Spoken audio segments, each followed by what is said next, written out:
Shelton has already homered tonight. And that one down the left field line, curving, and it is gone.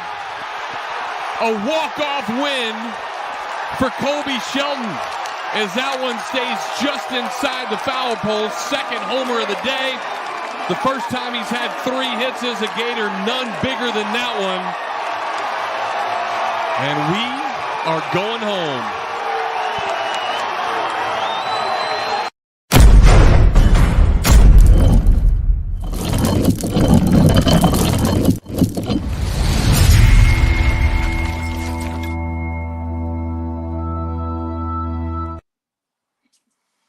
Welcome back, College Baseball Central fans. We're going into another show, the Weekend Rotation. Every Saturday morning, we bring you the best of college baseball. We get you set up for the rest of the weekend. We talk about Friday night's games. Really excited here this week. We've got Monty Taylor. How we doing, Monty? I'm great. I'm in a vacation house in Winston-Salem, listening to the rain. Just got word that game has been pushed back to 7 p.m. tonight in hopes of getting that game in tonight. But yeah, I'm doing great. Loving that some conferences have started conference play and ready to talk some baseball. Yeah, we're underway. We got some great games coming forward. We're going to talk about all the games that happen on Friday night. AJ, how we doing down there? Doing well. I did battle with a couple of wasps this morning, but I came out victorious and unscathed, unlike some of the teams from yesterday. Yeah, there's some teams that took some hits yesterday. Didn't quite get living up to expectations. Some first-time losses. We'll talk about those when we get into it. Jake, how we doing? Nice hat. Love the hat today. Yeah, I had to show off. Had to rep for the Beavers. A little throwback. I'm doing great. Like Monty said, we started conference play. Some teams had their first tests. Like many Ivy Leaguers, Columbia failed their first test. So really excited to see where we go from here. Few teams did fail some tests, so we're going to get underway right away. We had a great matchup, Duke and Wake Forest. Monty, I'm going to go to you first on this one because you were live on scene there. The Duke offense has just been staying alive. We thought this was going to be a pitching matchup. Both pitchers knocked out a little early. 8-5, Duke wins this one. Tell us about it, Monty. Yeah, the script went out the window pretty quickly. It ended up being a shootout in the early innings. Santucci and Hartle, I think it was more to do with both offenses having really good plans of approach.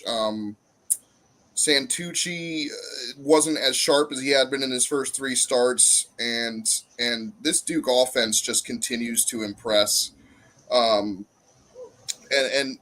other on the flip side though, Seaver King coming out party maybe. A lot of people are talking about his home run, but I need somebody to pull some video on his double that he hit in the first inning.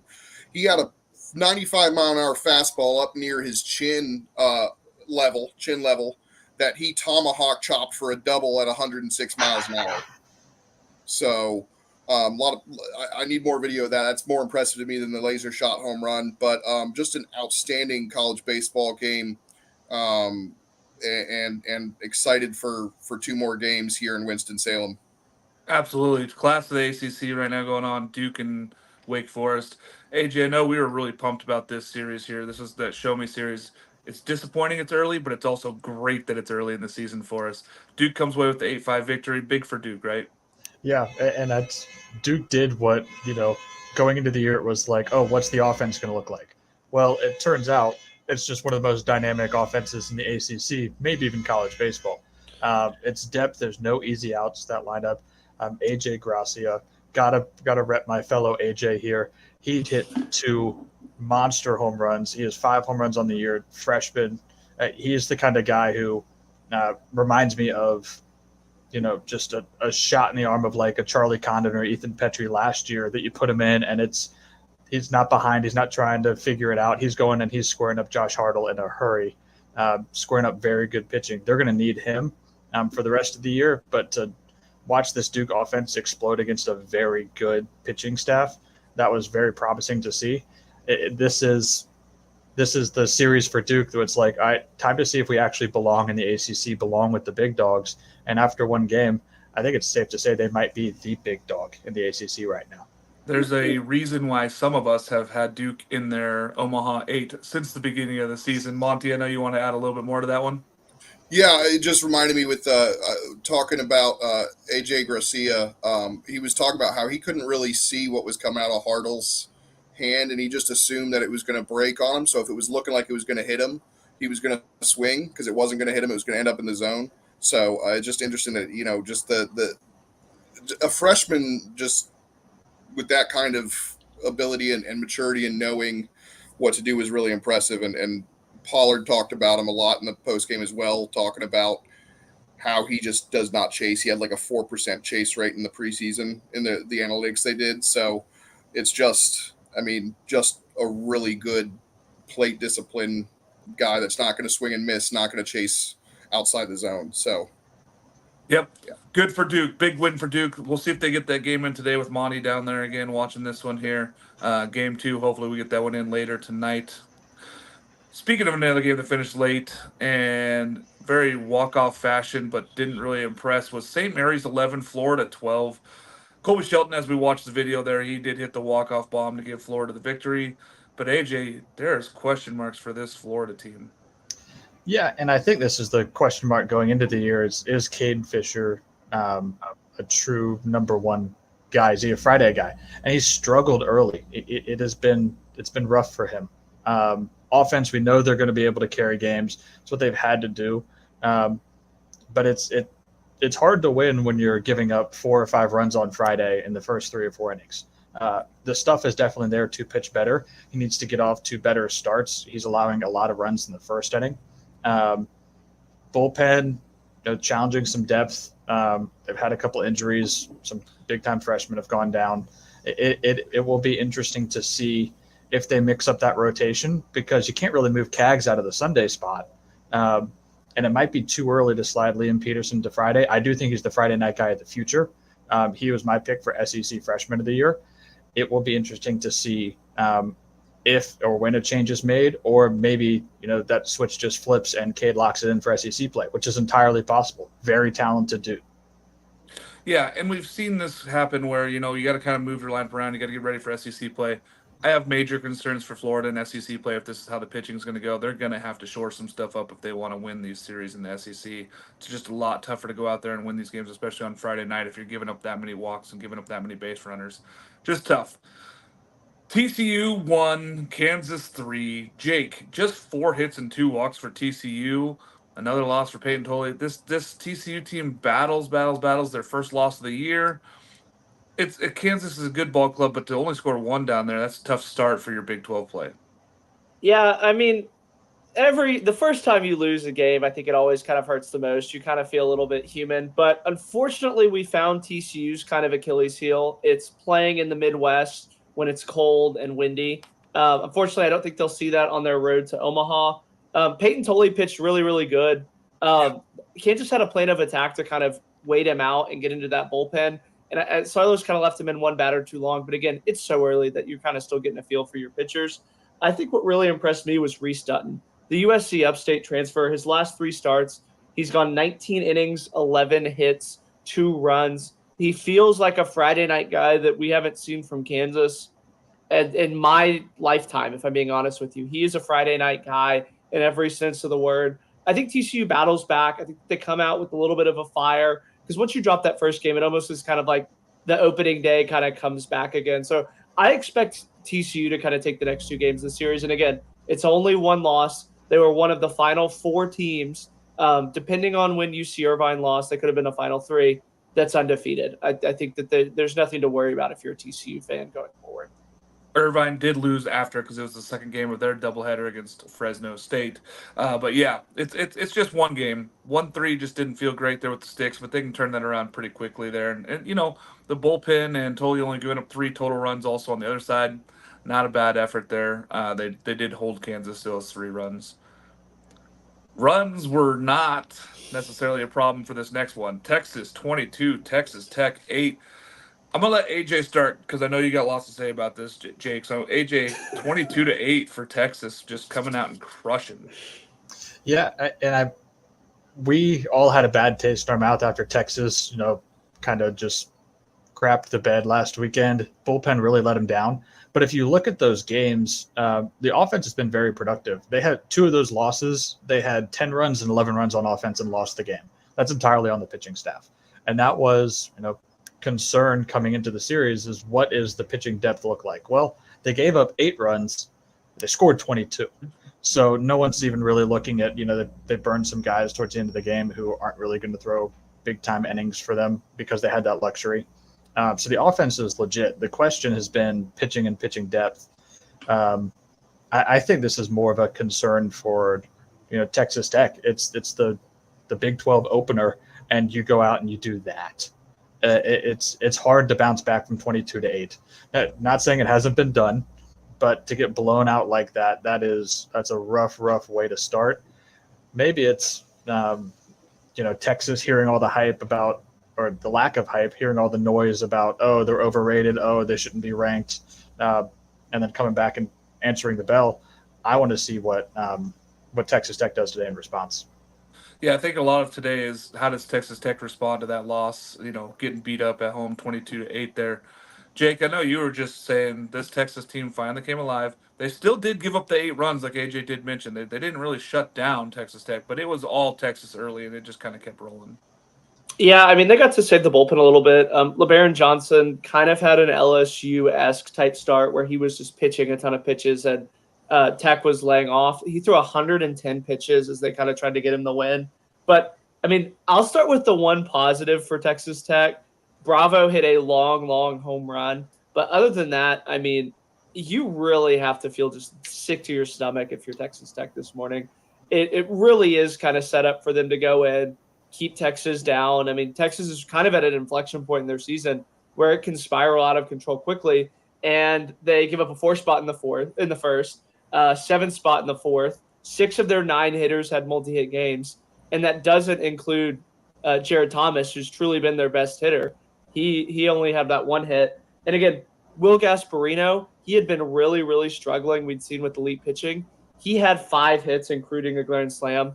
Rylan Galvan had a grand slam. Porter Brown, who's really been struggling, he's picked it up the last few games, obviously. He had a home run. But again, every time I watch this Texas Tech team on a Friday, I just think, hey, I don't think that this guy should be their starter. Like Mason Molina at Arkansas should really kind of be their Friday night guy. And I think that that's really going to be the story of this team is they just don't have the pitching depth because their starter left them for some reason. And I really worry about this Texas Tech team going forward. Obviously, the Big 12 isn't going to be this huge gauntlet, but I don't see this Texas Tech team going very far at all. This one told me a lot more about Texas Tech than it did about Texas.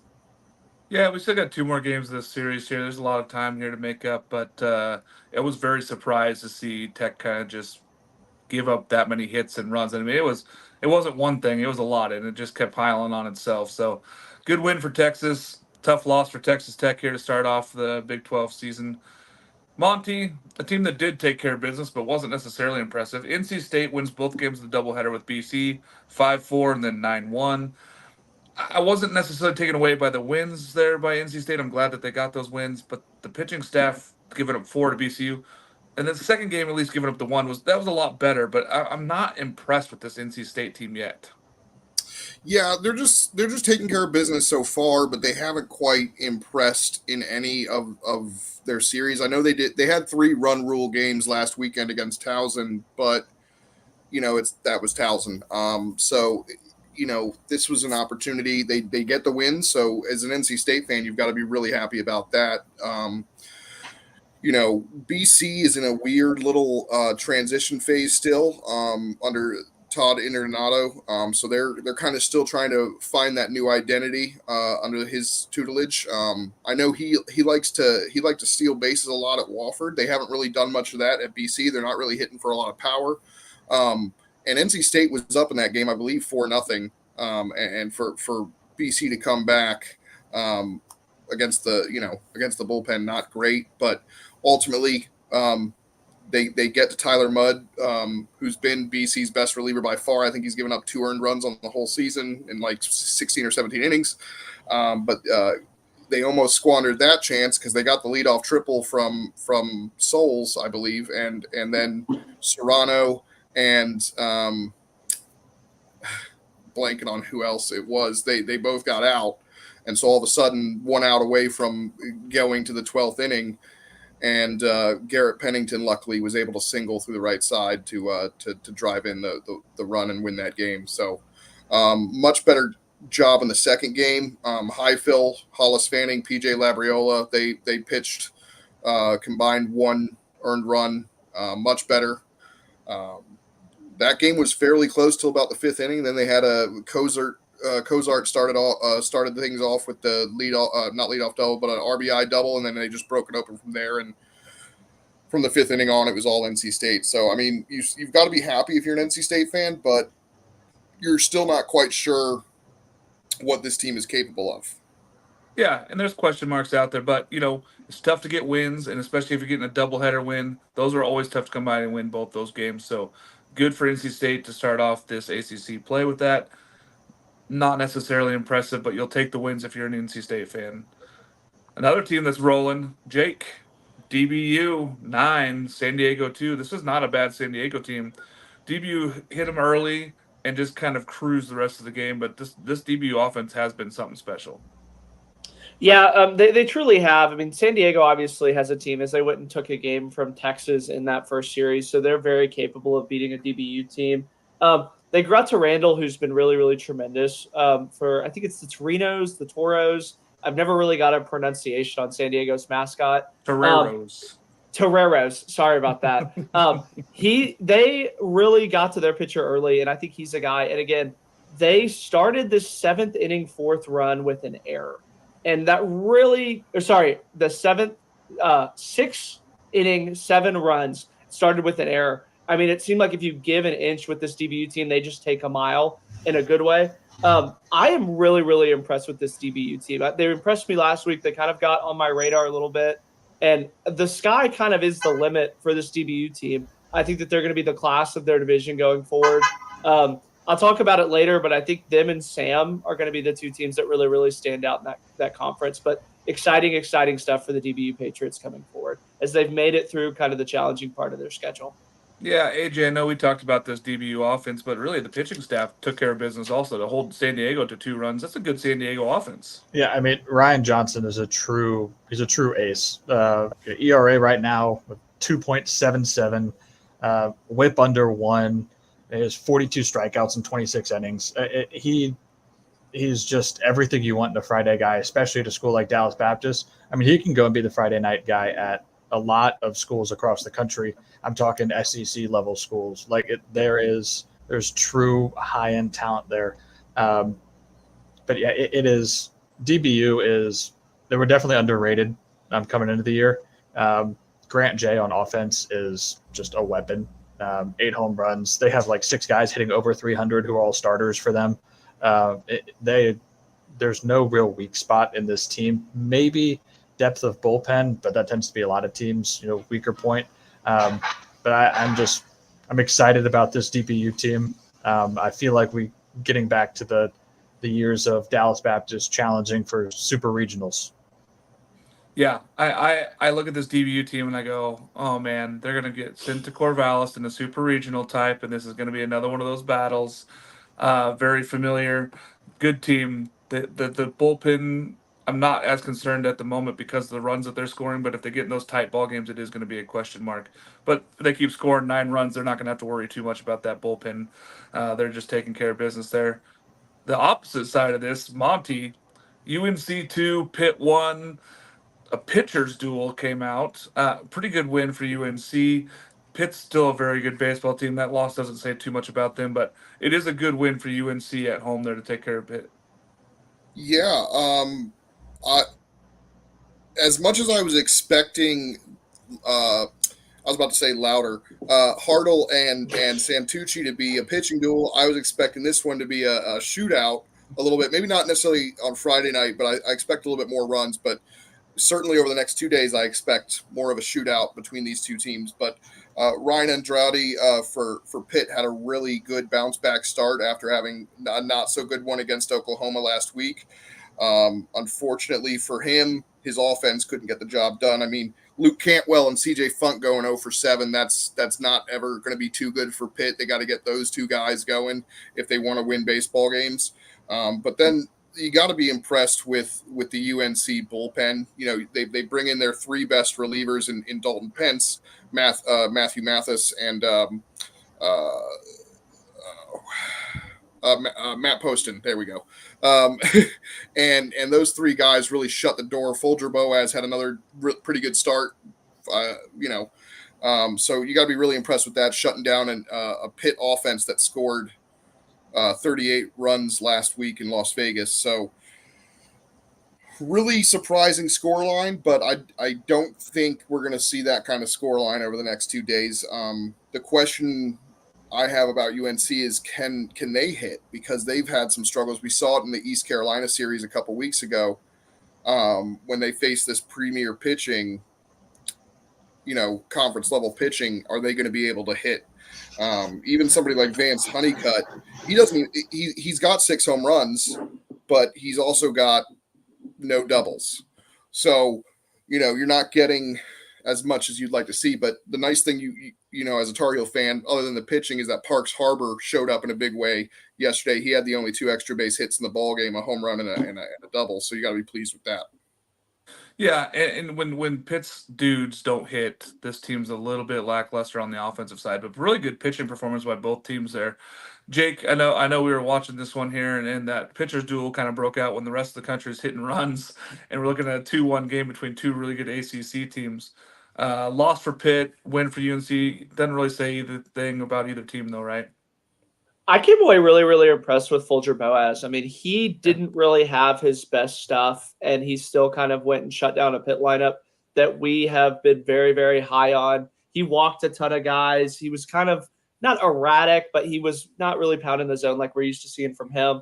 And the flip side of that is Luke Cantwell was just off for them.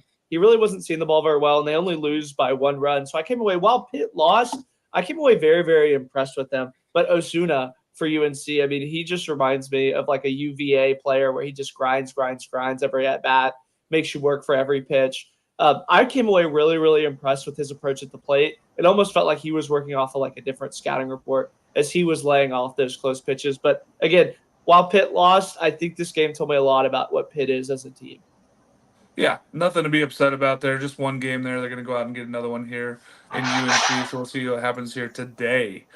Again, folks, if you guys liked our content here, make sure you like and subscribe on the YouTube channel at collegebaseballcentral.com. We also have the at collegebaseballcentral.net, our website. You can go check out all of our articles, all of our wonderful writers and shows that we do. We cover everything from SEC, ACC, Texas, and then we also do a West Coast pod as well called The Best Coast. Come join us for all those things, and join us on Twitter as well as College Baseball Central. And if you use code CBC15 at Home Field Apparel, you get 15% off your first order, and they have really great stuff. Go check them out. All right. Oregon gets walked off by Arizona State, 4-5. Great game there. Brandon Compton hits a pair of home runs and has an RBI single. But other than that, it was kind of a lackluster offensive game. Really good start from Thomas Burns. Just the 9 walks were the question mark, but he did have the 8 strikeouts. He only gave up 3 hits. Jake, when we were looking at this one, Arizona State kind of surprising to a lot of people that they went out and got that win at home, but it's a big win for them. Yeah, it is a big win for them. Coach Lossnagel talked on Friday that the Arizona State lineup was a lot deeper than people had kind of given them credit for. They loved to just kind of grind. They had a ton of 2-strike counts that ended up being walks or hits.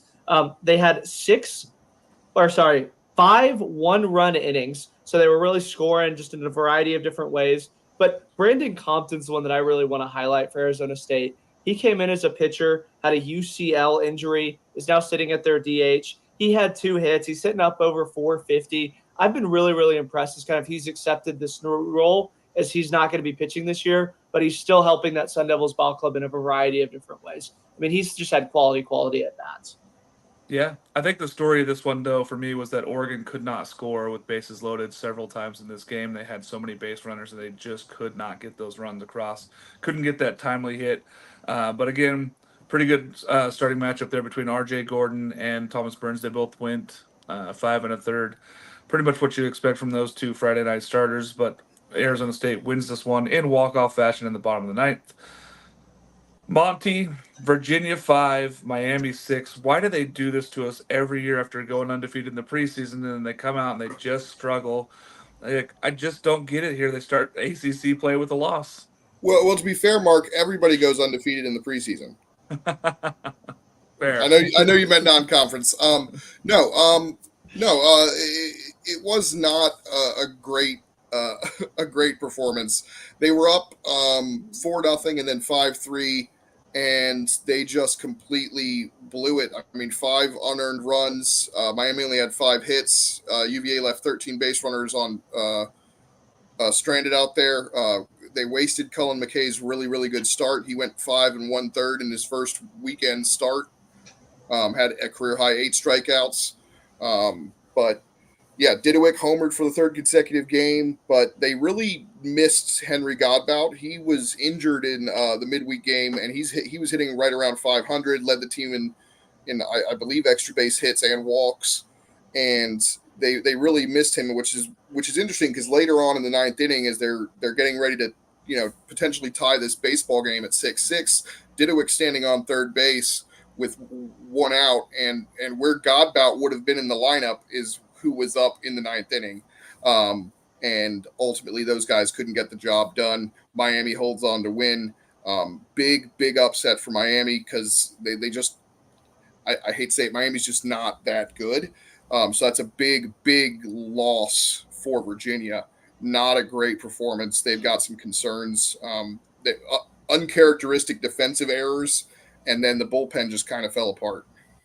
Yeah, and if Virginia wants to compete with the Wakes of, Wake, Duke, Clemson, they got to win these series here against these teams like Miami, and that's just not a good way to start this one. Jake, I was more surprised by Virginia not scoring and leaving those runners on base than anything in this one, and then giving up the unearned runs. Just very uncharacteristic loss there for Virginia. Yeah, I mean, it truly was. I've kind of used the analogy of a python that just wraps around opposing pitching staffs, but A+ for this Miami staff. Only 2 runs in the final 5 innings. They pitched tremendous. Outside of Zeal, who, again, we know what we were going to get Friday night from him, the 5 pitchers that came in behind him just really shut down a Virginia team. They really kind of danced out of danger all night. Blake Sear had a knock. I know his average is not where it needs to be. And if Miami can kind of get him rolling, I think that this is going to provide the lineup with a lot more depth. And then Cuvée for Miami. He had those 3 RBIs. This is going to be a team where we look back, they're not really going to accomplish that much, but they can hang their hat on beating the UVA Musketeers or whatever they get called, Monty, on Friday night. This was a signature win for a Miami team that honestly probably isn't going to have a lot of bright spots, but exciting stuff. I got to give Miami kind of their props because, again, you got to get it when you can get it. He's way more excited. Opener. He's way more excited about this than when Miami beat Florida once last week. It's just, Jake is just, he's gonna Jake. He's trying to. Sorry, Monty. I have more respect for the Who's than I do for the Gators. Excuse me. Charlotte 9, Maryland 5. AJ, this Charlotte team has been so up and down, and same with Maryland. They've really had some high spots and some low spots this year. But Charlotte goes out there, takes care of business, gets that win 9-5 at home. Big for Charlotte there. Yeah, I mean, Charlotte, yeah, I love the 49ers. Went up there to watch our buddy Cam Fisher play. He's currently in the Astros organization right now, but he's not there anymore. A lot of new faces there. You can tell they've just been trying to gel, especially on an offense, try to come up with an identity. And their identity yesterday was, we're just going to step on the pitcher's throat right away. Scored 3 runs. The starter went a third of an inning. And that guy still has an ERA under 3, Kenny Littman for Maryland. It just never even felt like a game after the first inning or so. Charlotte just went out, immediately set the tone, took control, and it felt like never really let Maryland back in it. I know they tried to respond a little bit with a 4-run inning in the middle innings, but it felt like Charlotte through and through. Pitching needs to be more consistent for them to win on Saturdays and Sundays. The staff is experienced. It looks like the offense is starting to come around and build an identity a little bit. Thad Ector is kind of the dynamo at the top of the lineup. Really like what he brings: power, speed, good defense, kind of a true just all-around guy that they need to kind of be their difference maker. But I'm very optimistic about Charlotte finding their stride as they enter conference play. If Charlotte can figure out the offense, the pitching has been pretty good this year comparatively to last year, where they really had some big question marks on the pitching side. If they figure this offense out, this team can win the conference. They're a very good 49er ball club. We love Charlotte. We also love Maryland here on this broadcast here. But it was a good game, and Maryland really, they tried to come back a little bit, like you said. Wait, Monty, why did you make that face? Do you not like Maryland? They're the pride of the South. As a Virginian, no, I do not like Maryland. Well, the state. Monty, you get your take right now. The 5-9 loss for Maryland. We know that the Big Ten has been a little bit all over the place here, and Maryland has been one of those consistent teams. Going out there and losing this one, though, it says a lot of good things for Charlotte, but does it say anything about Maryland? I think they're still trying to figure things out. As they're we talked about it with BC. Maryland's also in a transition right now as well, and they've lost a lot of guys from last year's team as well in that transition. So they're still trying to figure things out. So, I mean, 10-4 is not something I'd be that upset about as a Maryland fan, especially given some of the schedule. I mean, we just talked about how Pitt impressed us, and Maryland's beaten Pitt. So, there are things to be pleased about and excited about. But yeah, yesterday's game, I mean, going down, I mean, they were down 9-0 after a couple innings. At that point, it's hard to find the positives there. They did have a 5-run inning, which is nice, but they were never able to really get back into it. But there's still 2 more games in this series that they can get it right and still take this series. Absolutely. I am excited. I get to see Maryland at University of Portland next week. I will be over there at Joe Etzel Stadium to watch Maryland taking on the University of Portland Pilots. Really pumped for that one. Can't wait to go see that game. All right. Kennesaw State 13, Kentucky 1. AJ, I know you've been a proponent for this team. You've been a champion for this Kentucky team. It's not really that bad, but a 13-1 loss against Kennesaw at home, that's not fun.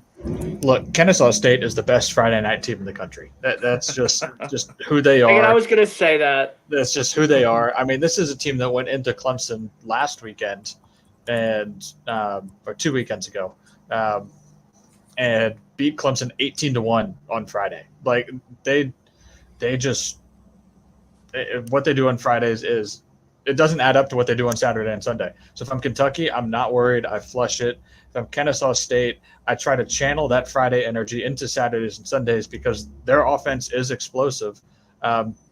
Pitching depth does suffer a little bit later on in the weekends, but if that offense can continue to even put up half of those runs on Saturdays and Sundays, which there's no reason they shouldn't be able to, I wouldn't want to play them. And I think that's going to be a lot of teams facing Kennesaw State, especially as the postseason gets nearer and nearer. This is a team that in conference tournament, and if they make a regional, no one's going to want to see. It's just too dangerous for a team to play right off the rip. Yeah, you're not going to want to have that as your 4 seed in your regional. You're hoping that is not the team that gets drawn to you right now, at least the way they're playing on Fridays currently. Jake, Kennesaw State 13, Kentucky 1. The score itself jumps off the page, but, it never really felt like Kentucky was in this ball game at all. No, I mean, they had that 8-run 8th inning that really kind of pushed them over the top. But like AJ said, they're a Friday night team. They're 5-6 outside of Friday nights. They average 14 runs a game on Friday night. Outside of that, they're just kind of an average ASUN team. But I think what really kind of we're going to learn from this game is Braden Osbolt attacking the zone, not walking anybody. That seems like it's going to be the formula to beat this Kentucky team, is they're really trying to wreak havoc, play big in their ballpark. If you're pounding the zone, there's really not a lot of cheesy things that you can do, like bunting guys over. So I think that's kind of the one thing I'm going to take away from this game is the formula to beat a Kentucky team that I know AJ is really, really high on them, and a lot of us are too as well. But, if you're Kentucky, flush it, move on. It's one game. They beat Clemson the same way, if not worse. So it was a closer game, but I expect kind of Kentucky to come out here the next 2 games. I agree. I think Kentucky takes care of the game. It's one game. It's one game. It's not the end of the world. You're getting ready for SEC play. It's not the end of the world. UConn 3, UCSB 13. UCSB seems to have found their footing here a little bit lately. That's a big win there for them against UConn. This UConn team's not bad, but they are not the UConn of old. Jake, when we look at this win here, UCSB coming out with the sticks, they got the pitching. They're really starting to put it all together like the team that we had ranked at the beginning of the season. Yeah, I think what I came away impressed with this UCSB is just the depth of the lineup. They got 3 runs with 2 outs in that second that really kind of blew it open there in the 4th inning. But I don't think that this is the UConn team of old, and I think we keep kind of expecting and holding on to be that team. And I think that they just got outclassed by a Spanish cowboy out there. I came away really, really impressed with the UCSB as they kind of get the ball rolling. Yeah, UCSB, we had them ranked for a reason. They have a pitching staff. They're deep.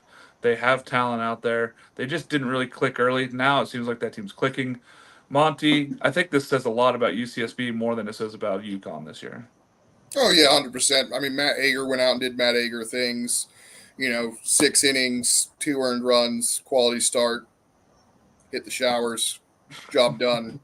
And you got Parker and Mendez providing 2 home runs and 8 of the RBIs. That takes care of business. So kind of felt like business as usual for UCSB after a little bit of a slow start there against Campbell, but they've responded well with last weekend against Oregon, and then this week with UConn. Not easy opponents. Not these are solid programs. So I think it's showing why they were ranked in the beginning of the season and why they're back in some of the rankings this time around. Yeah, and this UCSB team, it's driven by pitching, and we say Matt Ager goes out there and shoves. That's why he's a first-team preseason All-American. This guy has all the talent. He has all the arm talent.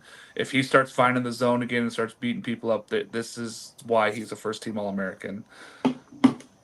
Columbia 2, UC Irvine 32. Now, UC Irvine did lose their first game of the year after this. They lost in the second half of a doubleheader to Fresno State. I know, weird to play 2 teams different in a doubleheader, but they did. But the 32-2 against Columbia here, AJ, that was all UC Irvine. Yeah, I was very confused as to why we didn't have a run rule here, because it was out of hand early. And I mean, UC Irvine scored 11 in the 9th inning. Like, why are we playing the 9th inning? But it was, I mean, UC Irvine came out and basically laid down the law and never let up. It didn't matter who Columbia brought into the game. It was unfun for them the entire way through. You might say UC Irvine, probably rest on their laurels a little bit and then got blown out for their first loss, but it's baseball. You're going to lose games. Things are going to go very well and things are going to go very poorly. It just so happened to do that in one day for UC Irvine. But I mean, it's a very dangerous team. There's a reason we look at this team and say they are one of the best mid-major programs. They have a chance to actually host out west and be one of those teams. They're right in the same conversation with UCSB as the best team in California, in my opinion. It was impressive to watch last night, but it also felt like the Simpsons meme where it's like, stop, he's dead. That's how I felt watching that game yesterday. And Columbia is a good baseball team. So this is like, okay, they're beating up on somebody that's an Ivy. No, this is a good baseball team in Columbia. But yeah, UC Irvine took care of business, and they lose 13-1 to Fresno in the second half of that one. Just a tough first loss for them, but big win there in that Columbia game. Another team that did, another Cal team, Jake. Cal beats UCLA 7-11. Cal wins that game. Christian Becerra, 3 innings, 3rd relief win for him. He's been really lights out, and he's been like the stability for this Cal baseball pitching team. But a big win for Cal. I'm gonna go on a very, very unhinged rant about UCLA. I mean, they were up 7-1. It felt like this was like, okay, they're at an inflection point. They're getting it going. They're 2-7 in their last 9. They really, really feel like they're just kind of going to be dead in the water in the Pac-12. Yeah, Cal kind of showed resiliency and kind of came back, but at the same time, like, UCLA shouldn't be losing to a Cal team. They shouldn't be 2-7 in their last 9 games. Yes, they've had max exoduses of talent leave them and go to SEC schools. But at the end of the day, I mean, this is one of the premier baseball programs in the nation. And they really shouldn't at all ever be under 500. And it's kind of an embarrassment to kind of watch these teams at times. Well, I know that myself and our producer Noah have been huge on Cal this year, and so it's a huge win there for Cal Bears. Really crazy to see that 7-1 loss. Just they're down 7-1, and all of a sudden the offense starts rolling, gets going, and UCLA did not help themselves. A couple earned underruns in that one as well. Just crazy to see UCLA not even fight back once the run started coming from Cal. They didn't even attempt to score the rest of the game. So that's 7-11. Tough loss for UCLA. They got 2 more at Cal here, but I think it says more about the way that this Cal baseball team is rolling than anything else. ECU 9, Liberty 5. AJ, this is a good win for ECU, but it's they got to start taking care of business against these teams like this. These wins are the ones you got to have if you want to be in that host conversation. Yeah, it's the ones you got to have. And I mean, Trey Savage went out and did exactly what he needed to do. He just threw up another dominant outing. 9 Ks, 1 run over 6 innings, and then just lets the offense go to work. And the offense has been explosive at the top of that lineup. Carter Cunningham, Jacob Jenkins-Cowart, Bristol Carter, acclimated very well to D1 baseball so far, coming in as a freshman. It has truly been a well-rounded ECU team. It took 2 of 3 from UNC in that rivalry series. I have been very impressed with ECU. I've been more impressed even with their number 2 starter, Zach Root, who we get to see go today, being that guy behind Trey Savage. Because we've seen ECU have a true Friday night guy before, and then the pitching staff behind him kind of slumps. What could separate this team and what could push them over the edge is the existence of that true number 2 starter. Zach Root looks to have been that guy so far, ERA under 1. I'm curious to see how he does against the teams that he should beat in conference when there's just a little bit more pressure. But very impressed with this ECU team to start the year and to start this series. Yeah, they're going out there taking their business, battling against teams that are tough, and then they're beating out the teams that they need to beat. It's very good to see for this ECU team. Jake, I know that you're not necessarily high on this ECU team. You don't love them, but you got to be impressed by the way they keep going out there and winning games. Yeah, I mean, Trey Savage really goes in, pounds the zone. He was up to 101 pitches, so as he kind of stretches out, gets into American Conference, expect him to kind of be able to handle that workload. But as much as I really like to clown on ECU, I mean, they had a lot of guys that really were talented that played big innings for them last year that left, and to just come in and replace them with the guys that they have as freshmen, I mean, it truly is impressive, and it's a testament to the coaching staff that ECU brings in. But again, this Liberty team's not like a slouch. Like, this is a team that ECU very well could drop one of the next 2 and it really not kill their RPI. But again, when you have Trey Savage going and pounding the zone, you're going to win a ton of baseball games. And they're a team that I really don't want to see in a regional. No, not at the moment. And they got those aspirations of hosting, and they have to win these games like AJ talked about. And then that 1-2 punch is going to be big for them in that conversation of being able to host. Thanks for joining us, folks. We see that there's over 600 of you now viewing. Go like and subscribe to our YouTube page. We do a ton of content during the week as well. Go check it out. See us on the Twitter there with College Baseball Central. If you guys have questions also, send them into the chat. We got our producer there. He's going to go through some of them. If we have some good questions, we'll send them out and answer those questions for you. But we appreciate you guys. Over 600 viewers now live with us on Saturday morning. I'm going to go through a few schools really fast here that we didn't really want to talk about necessarily. Michigan 7, Coastal 8. They win that one in walk-off fashion in extra innings. Good win for Coastal, but Michigan just keeps finding ways to not hang on to ball games. Austin P 6, Auburn 7. Auburn hangs on to win that one. University of New Orleans 0, Florida State 13. Florida State is 12-0. Don't look now. I know a lot of us had saying that Link Jarrett could win Coach of the Year if they somehow make a run at this and get into the postseason. This Florida State team has been very surprising. Oregon State, LSU, South Carolina, Clemson, A&M, and Tennessee all take care of business and win their Friday night games as well. All right. I hope nobody takes mine this week, but I'm gonna wait. Monty, who did something cool? I have 2. Okay. And I don't think anyone would have taken them. But first, I'm going to start with Caden Favors. Wichita State. Everyone knows about the mass exodus in the offseason. Caden Favors is one of the guys who stayed. He had another outstanding start last night against Long Beach State. 7 innings, 10 strikeouts. That's coming off a complete game shutout last week against Utah Tech and 6.2 quality innings against Virginia the week prior. So gotta love that for Wichita State and Caden Favors. I thought that's a really cool thing. And then Ben Miller, the childhood North Carolina Tar Heel fan, now Duke third baseman.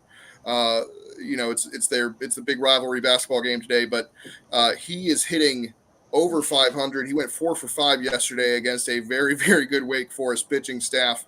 He is 28 for 53 with 7 doubles, 7 home runs. So again, this Duke offense, which leads the country in home runs, continues to impress, and he's been right in the middle of it. Ain't no cheapies out there in Duke. I know they're just right above Oregon State with home runs this year. Both teams are slugging the crap out of the ball, but this Duke offense has been very, very, very impressive so far. Jake, something cool? I have 2 as well, and I think some of us have this, but Coach Gambino getting his 300th win against the Harvard Crimson. Adam Sinceri had the walk-off as they were down in their home ballpark of Cary. Penn State's really, really impressed a lot of us this year, and it was great to see kind of Coach Gambino get that 300th win. And then I'm going to go completely off the beaten path. I know that y'all love my little goofball baseball. Dylan Palmer from Hofstra ran a 3.91 from home to first, which would grade as an 80 scale on a draft board. It was the fastest, I think, home to first we had seen in a long, long time. And credit to Hofstra for, I guess, making some headlines down there. Real quick, that guy can hit. Against UVA on opening weekend, he was on base like 12 times in that series against Virginia, and is very, very good hitting wise, not just fast. Very good, very good. And he's a very, very good. And if I recall, he's only a sophomore, so I would not expect him to necessarily finish his career at Hofstra. He hit 389 last year. Surprised he's still there this year. AJ, something cool. Yeah, I have 2 as well, but I'm going to take more of a holistic approach and give some people some props for the stats they've put up so far. Going to start Georgia, Charlie Condon, hitting 549, OPS almost at 2.0. It's 1.985, which is insane. 11 home runs, 21 RBIs, and this guy has played first. This guy has played third. This guy has played right field. He's played left field. He was in center field and making diving catches. We talked with him preseason, and he was trying to work on expanding his basically ability to get on the field in any capacity. And for a guy who was right field and first base and DH last year, to go and be a center field caliber athlete is extremely impressive. Pitching side, I think there's been no better pitcher in college baseball than Luke Holman to start the year. He's thrown 24 innings. He's given up 8 hits, walked 4 guys, no runs. No runs, no earned runs. No one has crossed home plate when he has been on the mound. A whip of 0.5. It has been incredible what he has been able to do for LSU, filling big shoes. He came in, and Thatcher Hood was the Friday night guy initially.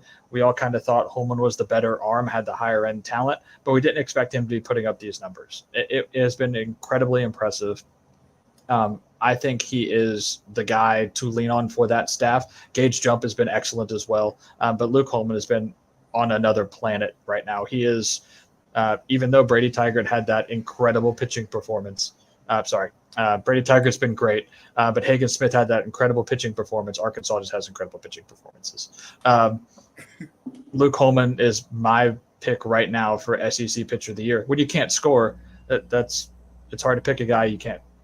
I mean, doesn't give up runs. When you're putting up video game numbers like he has for LSU, he could be the key to that success. The offense hasn't necessarily been electric in every single game, but when he goes out there and pitches, it feels like LSU is going to get a win. It feels a lot like last year with Skeens on the mound there. It's going to be exciting when we see that Holman and Hagen Smith match. Oh, there we go. Holman and Hagen Smith matchup there in a couple weeks. Going to be really exciting. I was going to say, don't get too excited. I was all excited about Santucci and Hartle, so, That's fair. That did not live up to... All right, so keep Monty away from Arkansas LSU. So I have 2 as well, fellas. One of mine, longtime coach, great guy. We love him in the sport. He seems to just really care about college baseball. Tim Corbin getting his 1,000th win. Huge for Corbin there to go get that 1,000 wins under his belt. Very impressive stat to get 1,000 wins. It's to join that club. It's elite. It's elite, and he deserves to be there.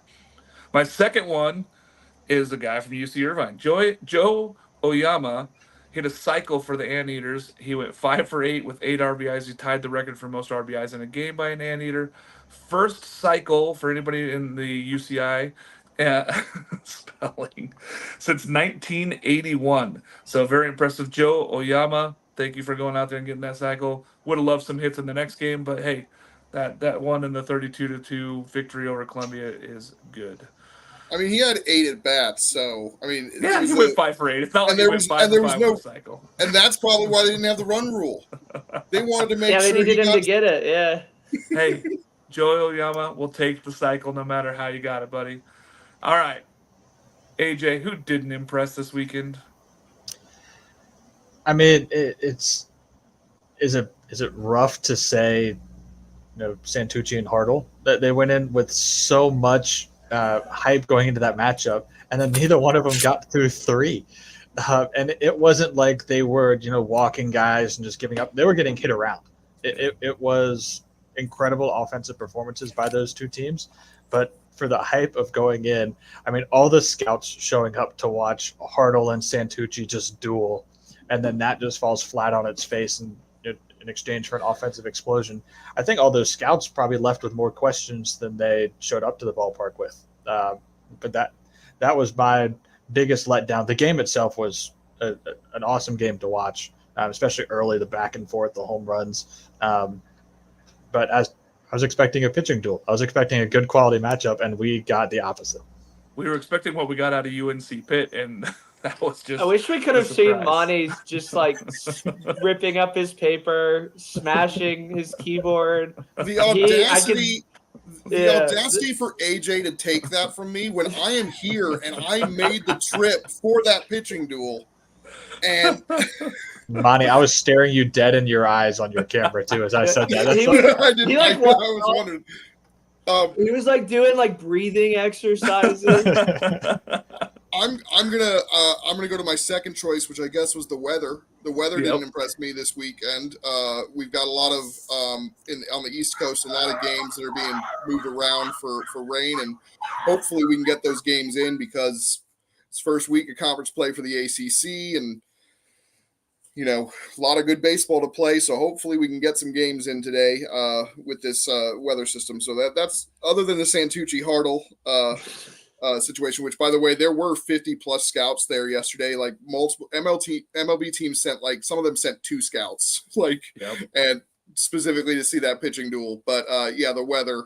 Hopefully we get the weather cleared up a little bit here on the East Coast so we can get some baseball in. Yeah, big letdown for the weather. The last 2 weekends really have been just brutal for weather. But we're getting closer. We're getting closer. Once we get into the end of this March schedule, we start getting to that nice weather all over the country. It's still cold up here in the Northwest. So, Jake, what is your biggest letdown? At least Wake has that. Before we kind of move on, Monty, at least we have Wake's kind of magic carpet down there. So there's no rainouts when you're playing on turf. So at least you'll get to see. So as long as it's not lightning, I mean, you'll get to see Wake Forest pitch today.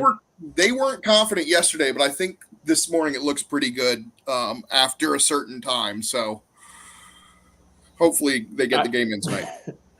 I know that everybody's going to be expecting me to go on an unhinged rant about Texas Tech, but I already did that. I'm going to go with another Tech team that they played, Notre Dame. I mean, they lost 11-3. Only 2.5 hour game, so really, really quick game. They really didn't impress me much. They only got 3 runs against the Virginia Tech staff that at times leaves something to desire. I mean, yeah, they have a good Friday night guy, but outside of that, I expected a lot more from this Notre Dame team. I know when I got to see them play at Rice, they were hitting the ball all over the yard, having quality at bats. I think Virginia Tech has a step up from Rice, but I just expected them to come out with a little bit more fire on a Friday night. Yeah, that's fair. I mean, they got to come out there and take care of business, and especially a Notre Dame team that's been up and down and actually winning ball games this year. When I look at who didn't impress for me, it's UCLA. Unfortunately, this UCLA team just continues to let me down with all the high draft picks and guys they got in there, and they just keep not succeeding. Great for Cal Bears. Big on Cal Bear. Love that they're winning there, but just not impressed here by this UCLA ball club. Monty, who did look the best, though? Duke. Yeah, it's fair. I mean, by the way, keep in mind Josh Hartle absolutely dominated him at the DPAP last season, and for them to come out and perform the way they did with, again, remember that everybody was questioning this offense coming into the season, and they lead that, as AJ said earlier, they've got a dynamic offense that is scoring runs all over the place. They scored 28 runs in the midweek. They scored 8 runs against what people were saying was the best pitching staff in the country coming into the season. And they are showing no signs of letting up. And then keep in mind, they've still got their own pitching staff that goes about 14 guys deep. I mean, Fran O'Shell and James Talon haven't even gotten going really yet, being effective-wise. If even one of those guys turns it on this year, they're going to be extremely tough to beat with the way Charlie Bielenson is pitching at the end of the ball game as well. So it's for me, Duke is not the number 9 team in the country. They're looking like a top 5 program, maybe even top 3. I would go a little bit higher, Monty. Some of us had them at 5. Some of us had them at 5, Monty. I'm not going to lie. Jake, who impressed for you? Who's the best? Who looked best? Ryan Prager from Texas A&M. He just continues to just stack on great start after a great start.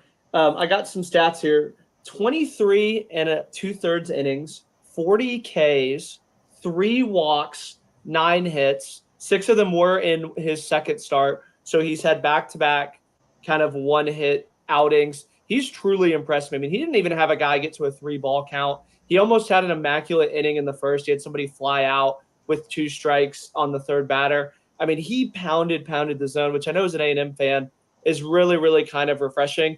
And I know that, there's other pitchers that have probably looked better, but I think Ryan Prager right now is my pick for SEC Pitcher of the Year. Fair enough. He's been really elite for them, and he's been going out and getting wins, which is something that those A&M starting pitchers did not do a season ago. AJ, who looked the best? Yeah, I'm going to go K-State yesterday. I mean, they casually just kind of threw a no-hitter against Cincinnati. Won at 4-0, and it felt like Cincinnati's, welcome to the Big 12 baseball. We love offense. Here's a no-hitter. Suck it. This is kind of how that felt. It felt like Cincinnati and that's a team with a record above 500. Kansas State just kind of was like, we're still here. We're the Big 12. It felt like Kansas State just dominated that whole game, even though it was only 4-0. So that was a surprise because I don't think many of us were tuned in to K-State, Cincinnati with all the games going on yesterday, just to look up and be like, oh, K-State no-hitter team. But it was a very, very dominant performance for them. Yeah, I had that K-State no-hitter on my list there. So I'm going to go with the other Kansas school. Beating TCU. Kansas taking care of business against TCU at home, opening Big 12 play for them. You can say what you want. This TCU team has come back and beat a lot of teams this year. And for Kansas to just go out there and continue to keep pitching and keep getting those outs and win that ball game 3-1 showed a lot of guts there for Kansas. I know a lot of people do not have this Kansas team picked high at all in Big 12 play, but good for them to go out there and beat TCU in that home opener there. All right. What are you looking forward to the rest of the week there, Jake? I know that we were robbed last night of a Hawaii Rice Parker Smith start. So I'm really, really looking forward to staying up late with all of you sickos watching this Hawaii game. Fingers crossed that it's going to be on TV. If not, I'm sure Noah will work his hardest to kind of get that on TV. Because, again, we always start our day with this ACC team that's, trying to beat the weather, and we always end it with Hawaii. And it almost feels like we as fans are robbed if we don't get to see Hawaii play baseball. This isn't the 1950s. We don't need radio broadcasts. AJ, what are you looking forward to the rest of the weekend? Yeah, I'm excited to see UCF, Oklahoma. They played doubleheader today. Friday got rained out. But this is a UCF team that's quietly 9-1 going into an Oklahoma team that's good, but record hasn't exactly reflected that. It's an Oklahoma team that beat Tennessee.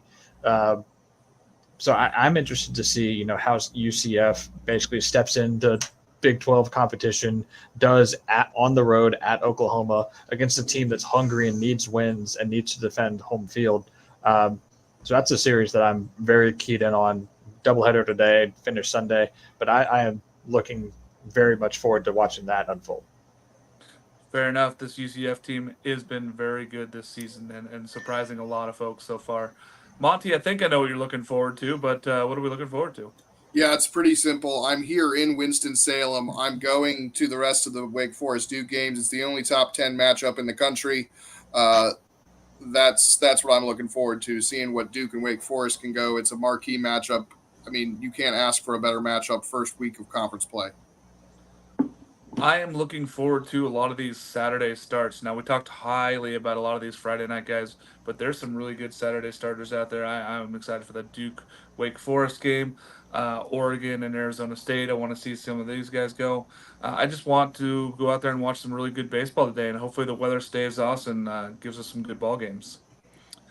All right, now to our Pick'em series. I think Noah's going to join us here for this one, our producer who also is on the show. Maybe not. He's got his picks Oh, in there here. he is. There he is, behind the scenes today. Oregon at Arizona State. Arizona State has picked up the first win there. AJ, how did you know they're going to walk off that first one? Because I wanted Oregon to win. So I kind of picked against some of these picks. It was like, oh, who do I want to win? Well, pick the other guy. And this is one of those series. And, really in the toss-ups, I kind of lead home team.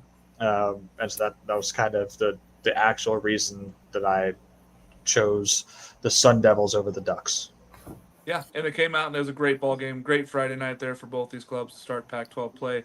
Big for Arizona State to get the win at home. Monty, you had Arizona State as well? Yeah, two reasons. I'm a big fan of Nick McLean, and also Oregon's burned me before, so I wasn't going to let them burn me again. So I went Arizona State. I'm feeling pretty good about it. Yes, the Ducks have burned many people before. Jake, you're with me and Noah here on this one. You took the Ducks. Yeah, I thought that they had really impressed me a little bit with how they have lost in some of their series. So I thought eventually the coin's going to go their way. Didn't happen on Friday night, but we regrouped. I think the Ducks are going to come back. I know the Ducks always fly south for the winter, so hopefully they do good here. Ducks fly together. Noah, anything to add on to for the Ducks? Well, I'll never say the phrase "do good" out loud, but I think that Oregon needs to start playing a little better. I thought that this would be one that they could kind of rebound after that UCSB weekend that they had. I guess I was wrong. Let's see if the Ducks can figure it out, Mark. I know that you've kind of been a champion for the Ducks, and you get a lot of hate for that as an Oregon State guy. This might be my last time joining you. Yeah, I've been surprised. This offense has really been pretty elite, and then some games that just disappear, and it felt like they just kind of disappeared with the runners in scoring position last night. Ducks going to have to come back there. They wasted a pretty good start there from R.J. Gordon against this Arizona State team that can really drive the ball, especially at home. So I have Oregon as well. What do we got for the next one? Pitt and UNC. I see that AJ and Jake were smart like me and joined on this bandwagon, but I'm gonna let Monty start with Pitt because I know he loves Pitt here in this one. Yeah, it's funny because Jake last week was all about Pitt, wearing the Pitt stuff, trying to steal my thunder, and yet when push came to shove, he didn't stay on the Gritzberg train, did he? No, I still believe in this Pitt team. I still think they can win this series. Obviously, you've got to be disappointed if you hold UNC to 2 runs and don't win. But I still think they've got a chance here. Jack Sokol's still pitching. They've still got Ethan Firevet out of the pen. So it's still a really good opportunity for them to take this series. They're just going to need to get those bats going. Noah, you took Pitt as well. Yeah, I think that this Pitt team has just kind of got it figured out right now. You look at sports as almost like a cycle, and right when you're slept on is when you have the opportunity to do your most damage. And I think we saw that with Pitt so far this season, obviously losing yesterday. But I still think they're in a good spot after just losing by 1, kind of a low-scoring deal. They'll figure it out today. I think that this Pitt team, like Monty kind of alluded to with the Gritzberg thing, they find just ways to win. And North Carolina's a team that I just don't trust yet. AJ, I used your logic for this one, and I took the home team because I felt like this was a coin flip series. What were you thinking here with this North Carolina club? Yeah, I mean, I kind of used Noah's logic and applied it to, Pitt's the hot team coming in. They scored all those runs. UNC's kind of being slept on. It's like, they lost to ECU. They lost that series, gave up some runs. This is a perfect coming out party for Pitt. Well, UNC is still UNC. They're not going anywhere. That pitching staff, I think, is underrated. Folger Boaz, coming as a freshman and put up the stats he has on Fridays, has been incredibly impressive. So I went UNC because I think they just defend home field almost better than any other team in the ACC. They have a reputation to protect, and I think they were coming into this one more motivated than if they would have won the ECU series. Yeah, Boa's taking care of business here, and it's just been really, really good for this UNC team on a Friday when he was not poised to be the Friday night starter. Really good for them to see them get this win. They need more offense, so Jake, UNC. Yeah, I kind of was going the same thing. I think that they were going to get off the bus a little pissed off from that ECU series. But again, we're at a very similar spot where Folger Boaz dominates on a Friday night. UNC needs to take one of the next two to take this series. But this one really was kind of a pick 'em for me. But I think UNC is just a little bit better team than a lot of people give them credit for. I think Vance Honeycutt's eventually going to get it rolling. And I do want to say one thing. It took a lot, but I think UNC finally found a Carolina blue uniform that I hate. I am not a fan of those pinstripes. I think those are the ugliest uniforms. The numbers are too big. The script is hard to read. They finally did it. I didn't think it was possible. Fair enough. Let's get on to that next one. I did take UNC. Duke and Wake Forest. Oh, I thought I screwed up and took the wrong team. But anyway, Duke goes out there and wins that first one there. Noah, I see you had Duke. Yeah, this was kind of I got a little nervous when the ACC guys did their picks. I know Monty's on Duke as well. They all picked Duke, so I thought, wait a minute, I'm on the wrong side here. But it's great to see Duke play well last night. Obviously, it's a 3-game series, got to win one more. But this Duke team, I think that, like you guys kind of talked about earlier, is almost a complete team and is up there with one of the best in the country right now. The question is, can they maintain it throughout the season? But I think that if you really want to be strong in March, I think Duke has kind of mastered the model of what that takes. Just got to stay healthy, and I think this Duke team can beat anybody in the country, as we saw yesterday. Just for the record, I just checked the ACC pick'ems, and Jake has ridden the fence on this one. He took Duke in the ACC pick'em, and he took Wake Forest here, so he must have forgotten and couldn't remember which team he. I just wanted to make sure I was right. Yeah, there you go. It was truly a toss-up in every sense of the word for me. Yeah, because as soon as Noah said that everyone of the AC was picking Duke, I was like, that's right. There were only like 2 Wake Forest. I don't think either one was Jake, and I went and checked just now. So yeah, no, I myself flipped back and forth on this until I had to commit. I think on the podcast, the ACC podcast on Monday, I said Wake Forest under the gun, and then obviously I ended up with Duke in my pick'em. So I feel pretty good about it after yesterday. The reason I was thinking Wake Forest is I was going to give the benefit to the home team, and they still could win this series with Chase Burns and Michael Massey going to, over the next 2 games. So we'll see. I do have both these teams in Omaha, so I really think that this is one of the best matchups. It's disappointing that it's early, but it's also exciting, like I said earlier. AJ, you took Wake being at home? Yeah, I just looked at home. I looked at the starters. Obviously Hartle didn't have a great outing, but we didn't know that when we made the picks. But then to back it up with Burns and Massey, give them 3 very good chances to win at home. Their offense is kind of built for that ballpark. So that was my logic there. I think there was a momentum on Duke, and I didn't want to be part of a entirely Duke pick, which I thought we were going to get. I wanted to be the one dissenter, and it I ended up being the majority anyway because Jake can't make up his mind. Jake's all over the place. I did take Wake because of them being at home, but I do love both these ball clubs. Jake, you took Wake as well? Yeah, and I took Duke earlier in the week, but I think what really kind of made me want to go back on Wake was I really thought that everybody in the SEC had just been piling on Wake, saying they're not that good, that they'd be the 6th or 7th best team in the SEC. And I think that this was going to be a series where Wake kind of wakes up, flexes their muscles a little bit, and says, yeah, we have the pitching lab, we can hit, and we can do that. And again, it was a toss-up game. I mean, they got no Friday night outing, and I don't think that Wake's going to have that problem a ton this year from any of their starting pitchers. So, I mean, this was a pick 'em in every sense of the word.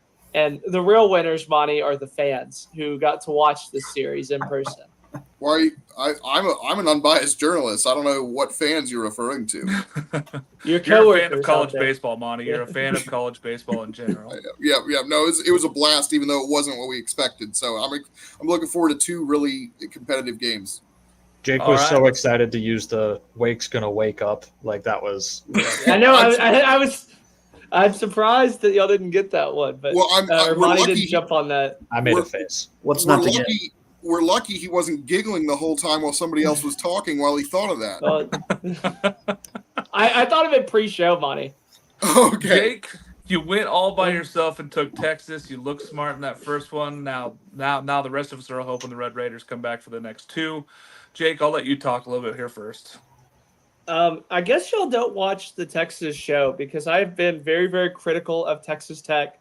They beat two of maybe the worst teams in college baseball in Texas Southern and Gardner-Webb and really, really kind of inflated their averages. But I thought this Texas pitching staff was going to come out and be very impressive. And Texas pitching really, really worried me. And Texas seems to just feast on subpar pitching.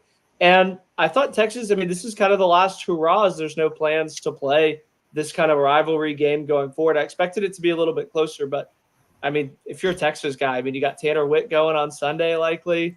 Saturday, you're going to get Charlie Hurley. I mean, it's exciting stuff. They really just have to take one of the next two. Yeah, I mean, Texas looked good in that first one. Monty, you went with the Red Raiders like the rest of us smart people. Yeah, I did. It's on the screen. No, yeah. No, I again, watching what Texas did last weekend probably played a factor, probably unfairly in my decision making, and that's ultimately where I went. And I will confess, I do not watch Jake's show. I have enough of him when I deal with him on the ACC podcast. So sorry, Jake, but everyone else, if you can't get enough Jake. He's got multiple shows. You'll catch him somewhere. He loves the camera. But yeah, I went Texas Tech because of how Texas played last weekend against very good opponents. So that played a factor. But I also kind of knew Texas would show up on Friday night. So the question is whether they can get another win here in these next two games. Hopefully not blow a lead. AJ, I kind of assumed you were going to go Texas Tech here on this one, but give us your reasoning here. Yeah, I mean, let's not pretend that Texas Tech has had a horrible year running into this. Their two losses before this game was Tennessee and Oregon State. Those were the only two losses. They beat Oregon. I mean, yes, they did roll over some weaker teams, but you're supposed to roll over the weaker teams. But so let's not act like Texas Tech was rolling into this 8-6, having lost like a series to Podunk Tech that they had. They are Podunk Tech though. This is a team that pitching is a question mark, but I trust the offense. I trust the pitching depth to bounce back. I believe that this is going to be a 2-1 split some way. They're not going to get swept by Texas. Texas might win the series, but let's not act like Texas Tech is dead in the water and a bad baseball team. They're not. They had a bad night last night. Yeah, they had one bad night. We talked about that. Baseball's a weird game. You can come back and win this. They could come back and do the same thing to Texas tonight, and it would surprise none of us except for maybe Jake. Noah, you went with the Red Raiders as well? Yeah, I'm on Texas Tech here. I just think that the kind of golden rule is Texas Tech at home. And even though they lost last night, this is still a Tech team that we know how Sunday's going to go for them. It's going to be first to 50. Obviously, it was last night too. But I think that Texas Tech's offense has the ability to stay more consistent than Texas pitching does. So we'll see if that kind of reigns true the rest of the weekend. Yeah, I've been high on the Red Raiders. Them in Oregon, I've been a little higher than most people around the country. I was surprised by this one, but not necessarily taken back. I still think the Red Raiders can win this series. Yeah, Noah loves all the Techs. He's a Tech whiz. Utah Tech. Yeah, neutral. Georgia Tech. And Georgia Tech. What's our last? We have one more. One more after this. Well, no. We got the upsets. underdogs as well. Is this AJ, Tech again? This Troy baseball team is very good. I know that I've been high on this one. For those who don't know, that is Coach Bobby Knight for Indiana. So that's Indiana and Troy. AJ, you took Troy. I did. I mean, I'm a huge Skylar Meade fan, former pitching coach at South Carolina. Will Butcher, up until they didn't play yesterday. Yeah, they played doubleheader today. Up until yesterday, he has led D1 in RBIs, transfer from Charlotte. And this is without Shane Lewis kind of doing much of anything at the plate. He's hitting 200 with one home run. He's going to break out. This Indiana team isn't the Indiana team we thought they would be. I think this is a perfect situation for Troy to go in and make a statement and try to catch an Indiana team that's probably looking ahead towards what they need to do in conference play after struggling non-conference. Yeah, I kind of went the other way on that one with you, AJ. I went with Indiana because I think that they're a team that's licking their wounds and is going to come out and really battle back and try to get some wins going before Big Ten play. Noah, you took Coach Bobby Knight as well? Yeah, I'm on Bobby Knight. Obviously, when I was a kid, Bobby Knight was at Texas Tech, so that hit close to home. But yeah, I'm on Indiana. Did I break you there? Yeah, you did.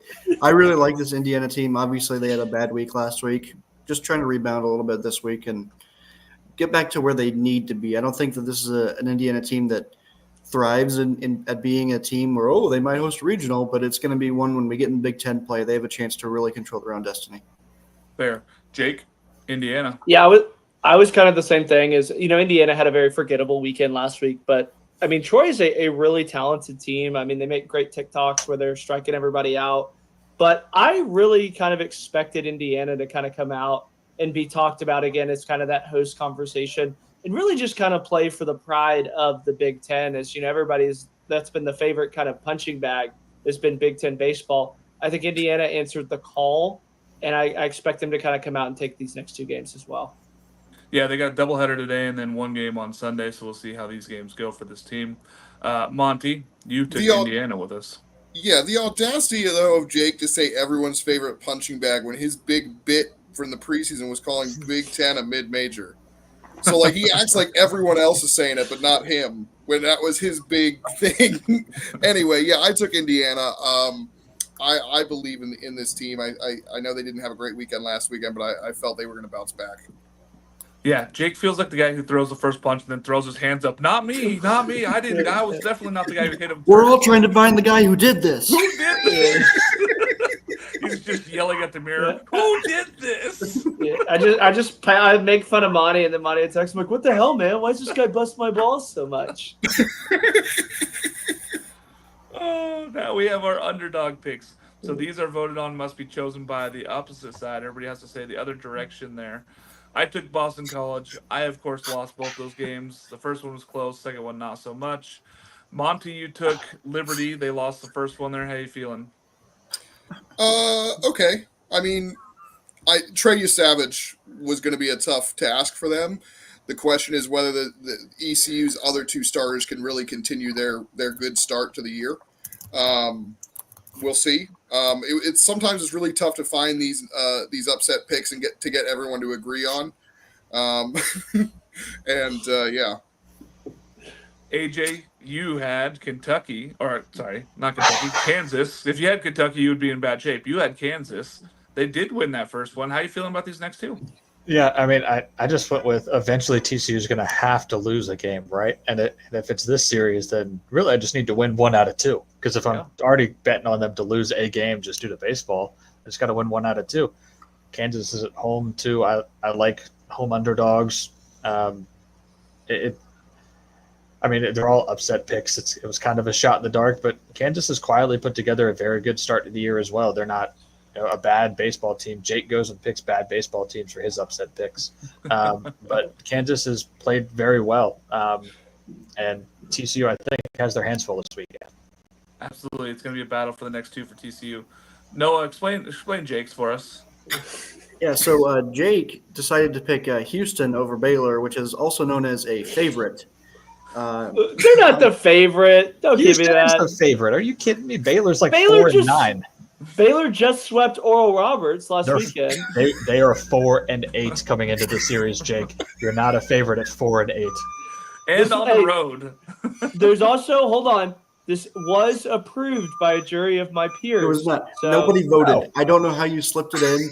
You just threw it with your picks and nobody said anything. This is embarrassing that you would pick this Baylor team or this Houston team or anybody against Baylor and pick the other side as part of the upset. That's insane. They were the only new Big 12 team to win. They're at home. They're at home against the Baylor. Oh yeah, because Houston has such an electric, fan experience that's going to change the game. They had maybe 200 people there, if that. 100 of them probably were paid to be there. Probably more than are at Baylor games. Let's be Houston honest. Houston was 8-4 coming into this, and they're the home team. They are not the underdog in any way. I thought Jake was joking when he said it in the chat. I thought he got it backwards because he normally does. Like, I expected. I even had a backup ready to go, but no one said anything, so I kind of did. The Ron White. Why would you even put it out in the first place? Nobody's stopping me. His backup was LSU over Xavier, right? Noah, who did you go with? I took Austin Peay, the Governors. Let's go Peay. Good opening game against Auburn. You could make the argument that they should have won that game. They kind of just let Auburn be Auburn late. This isn't personal for Auburn. I actually really like Auburn. Normally in these upset deals, I try and find teams that I don't think are that good and say, there's a team that can beat them, because anybody could in my mind. Whereas I actually think that Auburn is like a national championship level team and really underrated. But I think that this Austin Peay team is not right there with them, but is a really good team in their own right. So I thought that was a good opportunity, and they kind of proved me right game one, but I would like to see them come out on top so I could come in here and brag about actually picking an upset and not a favorite like Jake. Yeah, my upsets have never won. I don't even know if I've won a game yet Well, with all my upsets. The thing is that the committee has noticed that Jake has won like 2 weeks in a row prior to this. It's true. It's true. He's keeps picking picking all upsets and getting these favorites. Like yes. Vanderbilt over Northwestern is not an upset, just for the record. Clemson over UNCG, not an upset. We appreciate you guys coming and joining us on Saturday morning. We're going to be doing this every single week, all the way till the rest of the season, all the way even through the College World Series. Join us on Saturday mornings. Come ask your questions. Let us know what you're thinking. Like and subscribe to the YouTube. We got tons of content. Like I said, we got the SEC, ACC, Texas. We got Best Coast. I know we're going to have a new pod coming out for SEC hopefully soon. But we got some good content coming out for you guys every single week. We're producing a ton of stuff. These guys here on the screen bring you the best in college baseball. We all watch a ton of games. It's great to see. We want to hear from you fans as well. So join us. Ask the questions. Let us know what you got. Final thoughts. I'm going to go to Noah first, since you got to say the least today. Yeah, just a great weekend of baseball. It's nice to have Midwest baseball kind of back, but then it literally snowed yesterday, so that's kind of a little tit for tat there. But let's keep it up. The state of Kansas, outstanding last night. Kansas State, Wichita State. Credit Jake for that one. All getting the wins last night. Kansas State no hitter. Kansas upset, and Wichita State is kind of an underrated team at this point. Midwest baseball might be back, Mark. Yeah, you might get to see University of Portland Pilots at Creighton. That's correct. Yep. Yeah, that's an exciting one. That's more Kansas baseball. UP, final IP. thoughts? Let's go P. UP, Portland Pilots. Yeah, so I saw this comment in the chat, and I did want to touch on it. Vandy is very quietly on a 7-game winning streak with pitching that has been very, very rough. It has been very questionable. It almost feels like they deserve to have lost several more games than they actually have. Offense has bailed them out, which is weird for a Vanderbilt team. Carter Holton seems to have gotten settled in last start yesterday, but it has been very weird to watch this staff just not basically shut down weak offenses that they should be dominating with the talent on there. We all came into the year and it was Vandy's staff, Arkansas's staff, LSU's staff are the most talented staffs in the SEC, and Vandy hasn't pitched like it at all. So what I want to see is Vandy go out and just for the next 2 games, go out and shut somebody down. Go out and throw up a 0 or a 1. It's a weird Vandy team, to be fair. Like, I got to see them in person. Like, their entire bench comes out and they do like synchronized stretching. They've done that for years, Jake. They've done that forever. They've done that for years. RJ Austin slams the ball down after every out. They take the weirdest in and out. Like, they have a guy that sits on third base and just cranks heaters at the first baseman, and the first baseman pick it out. They have like an air horn, and they have stations that they move around to in VP. They are like the weirdest college baseball team ever. They're very high energy. They're just a strange anomaly of a team. I would like to know how that leads to the pitching staff giving up like 9 runs a game. This AJ's final thoughts, Jake. I know you're a camera whore, but you need to let AJ have his moment. It's just the talent is not equaling the results for Vanderbilt's pitching staff. And what really scares me for the rest of the SEC is I think a switch flips. I think they lock it in. I think they find some roles. And it's like, oh, Vandy was struggling early, but they didn't necessarily lose those games that they probably should have. And then they come into the SEC and they'll just roll teams. That is what I expect from Vanderbilt. I'm curious to see if that actually happens. That's my final AJ, thought. I've been saying it for a couple weeks now. I said if this Vandy team figures out its bullpen issues, they're pretty good. The offense has been much better than we thought it was going to be this year. And if this bullpen figures it out, I'm with you. They're dangerous. Jake, I'll let you go next because you seem to have a lot to say here for your final thoughts already. Oh, it's my turn to talk now, right? Too. That's how that works. I just wanted to say I think I'm the only one that's seen Vandy and just the weirdness of Vandy. I've seen Hagen Smith strike out like every single person he's faced. I've seen Travis Bazzana hit a long bomb. And the thing that has stuck with me the most is just the weirdness of this Vandy team. They are a strange team. But my final thoughts is the rise of the Sun Belt. I think that this is turning into a deep conference. I would go as far as to say I think it's better than the Pac, Mark. I think the Sun Belt might get more teams in than the Pac. I'm not answering any more questions from Jake today. Monty, final thoughts.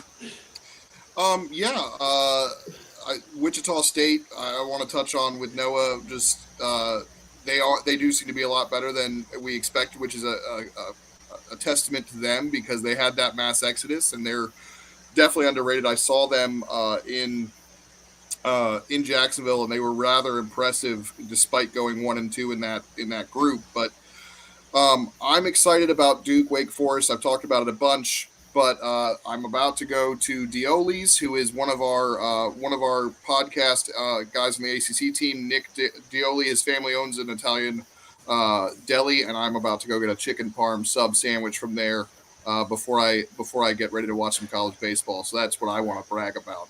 Oh, I am extra jealous of that thought right there. I'm going to say my final thoughts here that I'm very excited that college baseball is back and getting rolling with conference play going right now. We get to watch a ton of really good baseball here for the next few months, and I cannot wait to spend it with these guys and with you guys every Saturday morning. Come join us on the show. We're here live, 8 a.m. West Coast time, 10 Central, and 11 East Coast. Mountain, if there's anybody in the mountain, please be in the comments, but I don't think we have any viewers in the mountain range there. Thanks for joining us again, College Baseball's Heat Show. This is the weekend rotation. Join us again on YouTube.